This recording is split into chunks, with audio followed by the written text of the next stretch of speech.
Assalamualaikum warahmatullahi wabarakatuh. Perkenalkan, nama saya Clara Priantiwi dengan NPM S1J025045, Program Studi Agroekoteknologi Fakultas Pertanian Universitas Bengkulu.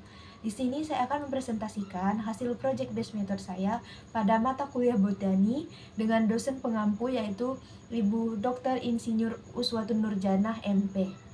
Awali dengan project methods akar. A. Bagian-bagian akar. Akar terdiri dari leher akar, batang akar, cabang akar, rambut akar, dan tudung akar. B. Fungsi akar. Yang pertama, untuk menyokong dan memperkokoh berdirinya tubuh tumbuhan. Yang kedua, untuk menyerap air dan garam mineral. Yang ketiga, untuk mengangkut hasil makanan.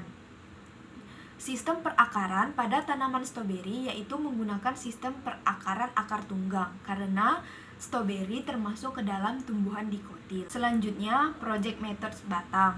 A. Fungsi batang.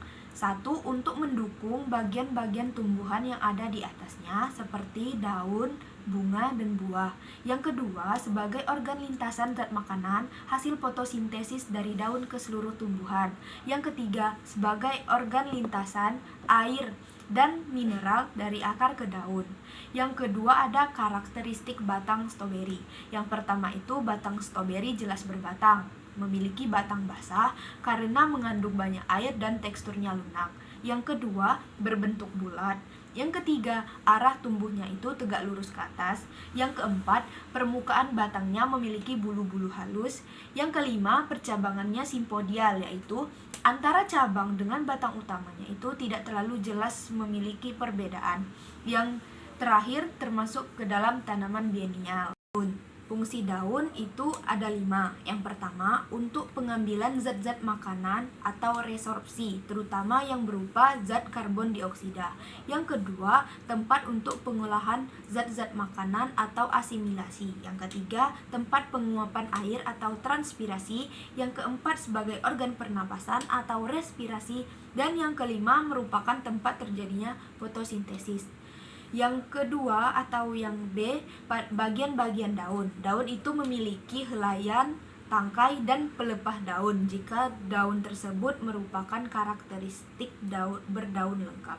Pada tanaman stroberi, tumbuhan stroberi termasuk ke dalam daun tidak lengkap atau disebut daun bertangkai karena hanya memiliki helaian dan tangkai saja.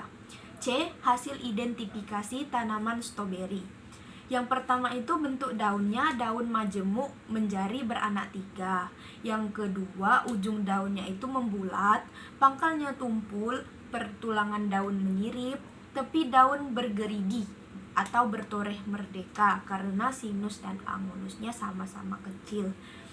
Terus daging daun tipis seperti kertas, permukaan daun memiliki bulu-bulu halus, dan selanjutnya itu berwarna hijau karena memiliki kandungan klorofil. Selanjutnya project method bunga. Fungsi bunga itu untuk membantu proses reproduksi dan penyerbukan. B. Bagian-bagian bunga itu ada mahkota, kelopak, putik, benang sari, dasar bunga, dan tangkai bunga.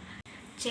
Hasil identifikasi bunga stroberi. Bunga stroberi termasuk ke dalam bunga lengkap karena memiliki seluruh elemen-elemen pada bunga dan juga termasuk ke dalam bunga sempurna karena memiliki putik dan benang sari. Yang kedua, bunga stroberi termasuk ke dalam bunga tunggal. Ketiga, termasuk ke dalam tumbuhan berumah satu karena memiliki putik dan benang sari dalam satu bunga. Selanjutnya, perhiasan bunga terletak di atas dasar bunga. Dan bentuk rekaptakulum seperti cawan, kelopaknya berbentuk corong, mahkota berbentuk bintang. Penyerbukannya itu terjadi penyerbukan sendiri dengan biasanya menggunakan perantara penyerbukan lebah. Project methods buah dan biji. A. Bagian-bagian buah. Yang pertama ada tangkai buah, yang kedua biji buah, ketiga daun kelopak buah, dan keempat tenda buah. B. Hasil identifikasi buah pada stroberi.